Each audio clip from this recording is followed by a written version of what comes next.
আশা করি সকলেই ভালো আছেন। আজকে আমরা দেখব কিভাবে জোড়া ছবি অর্থাৎ দুইটি ছবিকে অ্যাডজাস্ট করে প্রিন্ট অথবা পিএনজি ফাইলে সেভ করতে হয়।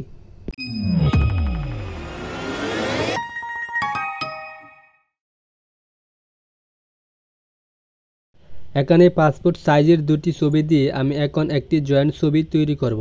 এজন্য প্রথমে ফাইলে ক্লিক করে নতুন একটি পেজ ওপেন করে নিব। পেজটি ওপেন করার পর আমি এখন ছবি দুইটাকে এই নতুন পেজে নিয়ে আসব। টুলবার থেকে মুভ টুল সিলেক্ট করে ছবির উপর ক্লিক করে টান দিয়ে নতুন পেজে এনে ছেড়ে দিলে কিন্তু ছবিটি মুভ হয়ে নতুন পেজে চলে আসবে। ছবি দুটি নতুন পেজে আনার পর এখন টুলবার থেকে ক্রপ টুল সিলেক্ট করে আমরা হাইট ইউজ করব 1.9 এবং ওয়াইড ইউজ করব 1.5। তারপর ছবিটাকে আমরা প্রয়োজন অনুসারে ক্রপ করে নেব। এখন কিবোর্ড থেকে কন্ট্রোল এন্টার প্রেস করলে কিন্তু আমাদের ছবিটি ক্রপ হয়ে যাবে।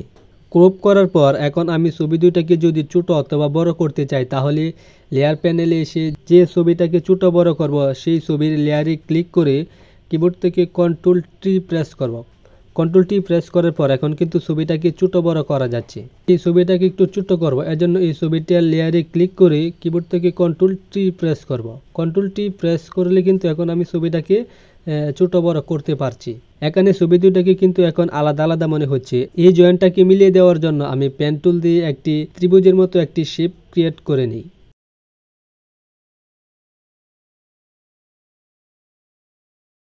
শেপ ক্রিয়েট করার পর কন্ট্রোল এন্টার প্রেস করবেন। আমার এখানে কিন্তু ব্যাকগ্রাউন্ড টু সিলেকশন হয়ে গেছে, এজন্য আমি কিবোর্ড থেকে কন্ট্রোল শিফট আই প্রেস করে শুধু ত্রিভুজটি সিলেকশন অবস্থায় রাখবো। এখন টুলবার থেকে ক্লোন স্টাম্প টুল সিলেকশন করে সাদা অংশটাকে আমি এখানে শাডের কালার করে দেব। আমি এখানে যে কালারটি ইউজ করব সেই কালারের উপর মাউস রেখে কিবোর্ডের অল্ট বাটনে ক্লিক করে এখানে এনে একটু ঘষা দিলে কিন্তু সেই কালারটি এখানে সেট হয়ে যাবে।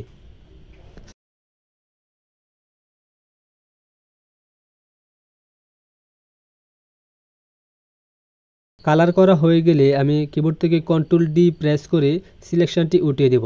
তারপর টুলবার থেকে ব্লাড টুল দিয়ে এখানে একটু আমি ব্রাশ করে নিব। এখন লেয়ার প্যানেলের দিকে একটু খেয়াল করেন, এখানে কিন্তু তিনটি লেয়ার রয়েছে। সিলেকশনের সুবিধার জন্য আমি দুটো ছবিকে একটি লেয়ারই করে নেব। এজন্য লেয়ারের উপর ক্লিক করে কিবোর্ড থেকে কন্ট্রোল ই প্রেস করব। কন্ট্রোল ই প্রেস করার সাথে সাথে দুটি লেয়ার কিন্তু এখানে একটি লেয়ার হয়ে গেছে। ব্যাকগ্রাউন্ডটা সিলেকশন করার জন্য আমি টুলবার থেকে ম্যাজিক টুল ইউজ করব। ম্যাজিক টুল দিয়ে ব্যাকগ্রাউন্ডে ক্লিক করার পর আমার এখানে কিন্তু একটি অংশ সিলেকশন হয়েছে। এখন আমি যদি ব্যাকগ্রাউন্ডের দুটো অংশই সিলেকশন করতে চাই তাহলে কিবোর্ডের শিফট বাটনে প্রেস করে ক্লিক করলে কিন্তু টোটাল ব্যাকগ্রাউন্ডটা সিলেকশন হয়ে যাবে। ব্যাকগ্রাউন্ডটা সিলেকশন হওয়ার পর আমাদের এখানে ফেদার রেডিয়াস দিতে হবে, এজন্য কিবোর্ড থেকে কন্ট্রোল অল্টার ডি প্রেস করতে হবে। আমরা এখানে ফেদার রেডিয়াস 1.5 ইউজ করে তারপর ওকেতে ক্লিক করব। এখান থেকে নিচের বক্সে আমরা যে কালার চয়েস করব আমাদের ব্যাকগ্রাউন্ডে কিন্তু সেই কালারটি ইউজ হবে। এখান থেকে একটি কালার চুজ করার পর আমরা যদি কিবোর্ডের কন্ট্রোল এন্টার অথবা কন্ট্রোল ব্যাকস্পেস প্রেস করি তাহলে কিন্তু আমাদের ব্যাকগ্রাউন্ডটা চেঞ্জ হয়ে যাবে। কন্ট্রোল ডি প্রেস করে সিলেকশনটাকে আমরা এখন উঠিয়ে দিব।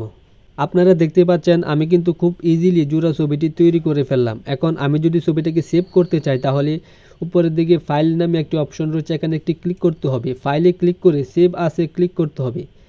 সেভ আসে ক্লিক করার পর এখানে ফরম্যাটে ক্লিক করে পিএনজি সহ এখানে কিন্তু বিভিন্ন ফরম্যাট রয়েছে, এখান থেকে একটি ফরম্যাট সিলেকশন করে এখানে আমরা ফাইল নেম ইউজ করে তারপর সেভে ক্লিক করতে হবে। সেভে ক্লিক করার পর এখান থেকে ওকেতে ক্লিক করতে হবে। ওকেতে ক্লিক করার সাথে সাথে আপনাদের ফাইলে কিন্তু ছবিটি সেভ হয়ে যাবে।